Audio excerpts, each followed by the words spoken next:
Hello guys, welcome back to my YouTube channel, Filmy Recaps. Today I'm going to explain 28 Weeks Later movie.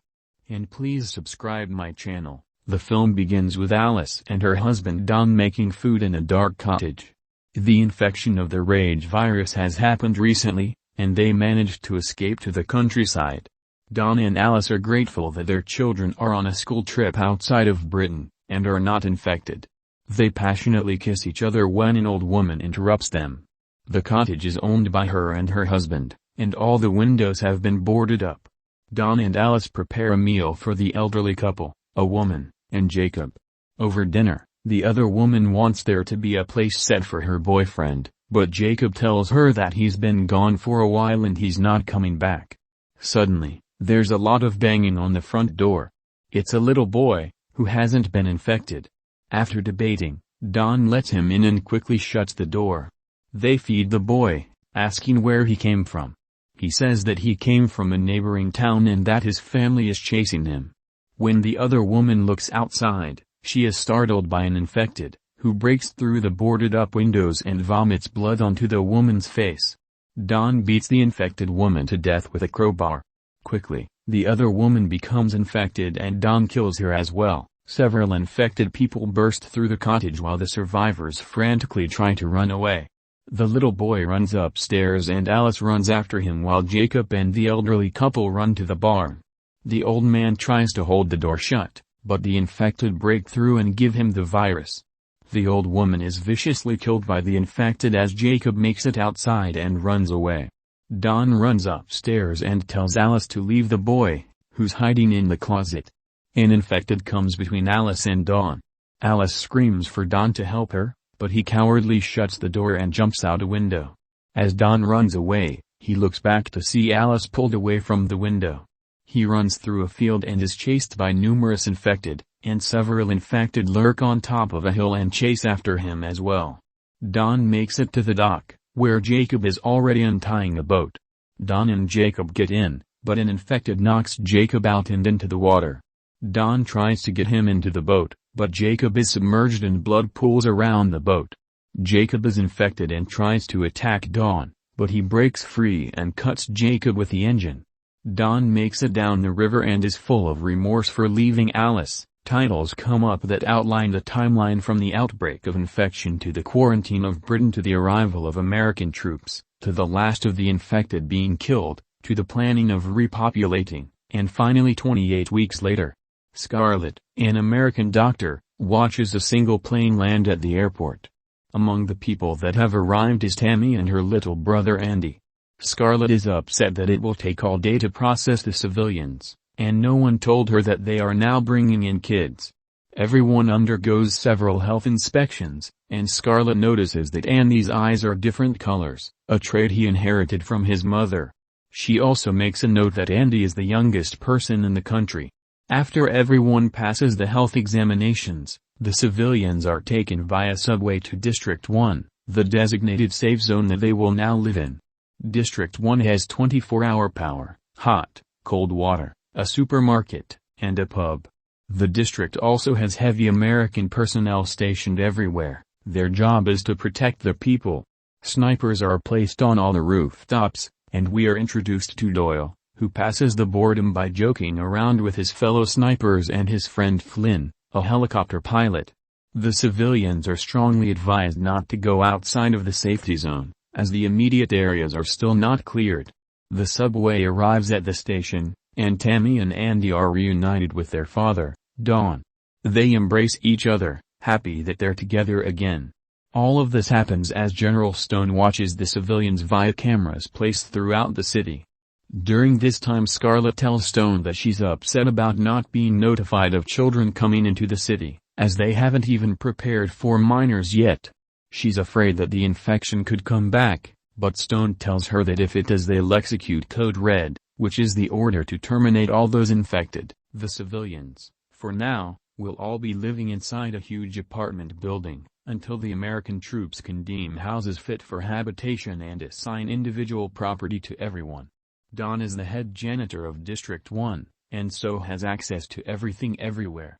He also lives in the penthouse of the apartment building, which makes the kids happy. As the family gets settled in, Don tells his kids that the apartment is temporary until they can get another home. He tells them that they can't go back to their original home since it's outside of the safe zone, and he doubts he would want to go back there anyway. Andy asks what happened to their mother. Don makes his kids sit down and tells them what happened at the cottage, but he lies. He says that there was nothing he could do for Alice, and she was killed by the infected. Don becomes tearful when he thinks about his cowardice and abandoning his wife. Later that night, Flynn listens to his headphones when Doyle pops out and scares him. Flynn gets after him for waking him from dreaming about his wife and kids. Before Doyle leaves, he gives him another scare and they laugh. He moves back to his position on the rooftop and looks into the apartment complex through the scope on his rifle. He sees a couple arguing, another couple having sex, Don and his kids playing in the bedroom, and a distressed Scarlett sitting by herself. In the middle of the night, Andy has a nightmare about Alice tearing off her face to reveal another one. He tells Tammy that he's scared he's going to forget what his mother looks like. Tammy assures him that he won't, and the next day they plan to go back to their home to get photos and personal belongings. In the morning, the kids sneak past soldiers on a bridge and run around outside of the safety zone while Doyle spots them. They run through the empty streets of London and stop when they see scooters in front of a pizza restaurant. Tammy goes inside to get the keys and finds rotting food all over the place. She walks into the kitchen and finds the corpse of the delivery boy. She takes the keys and his helmet, giving it to Andy. They drive through the streets and pass abandoned cars. They make it to their home and go inside. Andy takes a picture of his mother and the kids pack their clothes into bags. When Andy goes outside and jumps on a trampoline, he sees someone in the attic. Thinking it's Tammy, he goes upstairs and finds maggots on plates of rotting food. It's a mess in the attic, and he sees someone cowering in the corner. Andy is shocked to find that it's Alice, who's alive after all. They embrace each other, but Alice hugs too hard and starts to hurt Andy. Tammy hears his screams, and Andy breaks free of his mother. The kids run outside to find soldiers in gas masks waiting for them while Flynn hovers above them. The soldiers find Alice and bring her back with them, forcibly washing her body before strapping her onto a stretcher. Scarlett examines her and notices that Alice's left eye has blood in it. She sees that she has a bite mark on her arm, and takes a blood sample. Don is called by the soldiers to a room where his children are being held. He's upset that they went outside of the safety zone, but the kids are angry that he lied to them about Alice. Don can hardly believe that she's alive. He leaves and sneaks through the facility, looking for his wife. Meanwhile, Scarlett tells Stone that Alice is infected with the rage virus, but she doesn't have the same symptoms as the other infected. Instead of turning violent, she's become a carrier for the virus. She can still infect others through saliva or blood, and Stone becomes convinced to execute her. Scarlett wants to do more work on her, but Stone tells her that she can continue her work on Alice's corpse. Don eventually finds Alice and gains access to the room she's in. She's still strapped down, and he tearfully apologizes for leaving her behind. She says that she still loves him, and they kiss. Saliva gets into Don's mouth, and he starts to violently become infected. He bleeds from his eyes, vomits blood everywhere, and bangs on the window. Don, fully infected, turns around and sees Alice strapped down. He beats her with his bare hands and bites her throat. Don then gruesomely shoves his thumbs through her eyes and smashes her head, killing her. He escapes from the room and goes on a killing frenzy, attacking every soldier he comes across. Stone sees the blood and dead soldiers. He executes Code Red and has the facility shut down. Doyle and Flynn can't believe that the order was given. The doors to the facility are locked and the power is shut down, switching to the backup power. Stone goes to the command center and gives orders to his troops. The soldier watching Andy and Tammy tells them that everything's alright, and leaves the room to find out what's going on. While in the hallway, he's attacked by an infected. The kids are locked in the room, waiting for the soldier to return. The infected soldier bursts into the room and pounds on the glass separating them. His head is blown off by Scarlett, who frees the kids and leads them through the facility.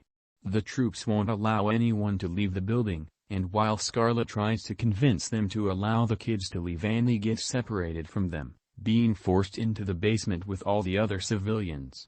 The soldiers lock the civilians in the basement, chaining the door shut to protect them from the infected.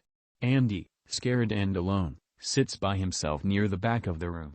There's another door near him, and he hears loud banging. Since the power was shut off, the only light is from people's flashlights and lighters. Don bursts into the basement, and Andy sees that he's infected. Don grabs a civilian and vomits blood onto him, and the infection quickly spreads throughout the basement while everyone panics in the dark. Andy manages to climb into an air vent and stays there as he hears people being killed and infected. The civilians break out of the room and run up the stairs, but are chased after by the infected. They make it outside, and Stone orders his men to only aim for the infected. Doyle and the other snipers do their best and shoot the infected, but because everyone's running it's difficult to see who's infected and who's not. They can only tell when someone is attacked, and even then it's too late for the victims. Realizing this, Stone orders the soldiers to kill everyone. The snipers and soldiers proceed to slaughter the civilians and the infected around them. Andy climbs out of the air vent and ends up right in the middle of the bloodbath.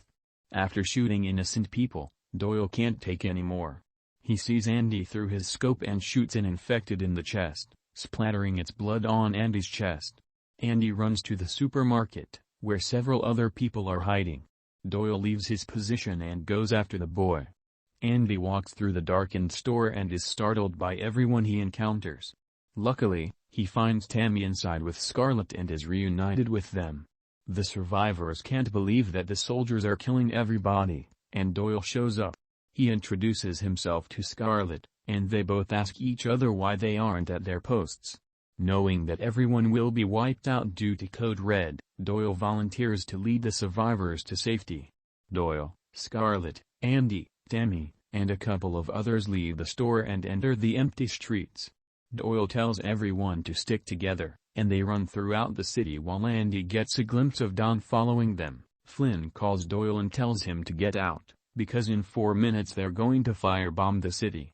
They set up a rendezvous point, and the survivors are fired upon by a sniper. The sniper kills 2 or 3 people, and Scarlet is shot in the leg. Knowing the time limit they have, Doyle tells the survivor to run in a zigzag so that he can kill the sniper when he gives away his position. The survivor is too afraid to do it, and Andy runs out in the open. The sniper tries to shoot him, but Doyle shoots the sniper in the head. The remaining survivors run to a tunnel in the subway and brace themselves. The city is firebombed, filling the streets with explosions and fire. The infected are blown away, but Don manages to survive the attack. The explosions destroy the cameras set up around the city. The survivors run out of the subway station just before it explodes. As he sits down, Stone sees that the only camera still working is the one outside of the command center. And he sees several infected running straight for them. Elsewhere, the survivors make it across the bridge and wait at an abandoned carnival, the rendezvous. Scarlet tells Doyle that Alice had a genetic trait that caused her to be immune to rage, and that it's possible the trait has been passed on to the kids. Therefore, it's imperative that the kids survive so that there's a possibility for a cure. Flynn flies to the location and is happy that Doyle is still alive. As the survivors wait for the helicopter, Doyle sees several infected lurking on the horizon. Flynn is angry that Doyle has people with him, and they argue about taking the other survivors. A man grabs onto the helicopter, trying to climb his way inside. Flynn tries to shake him off as the infected run towards the survivors. Flynn tips the nose down and cuts through the infected with the helicopter blades, cutting them into pieces and spraying the hanging man with gore. The man eventually loses his grip and falls. Doyle and Flynn set up another rendezvous point and Flynn flies away, but not before telling Doyle to ditch the survivors. Doyle, Scarlet, Andy, and Tammy run away as the infected are right behind them.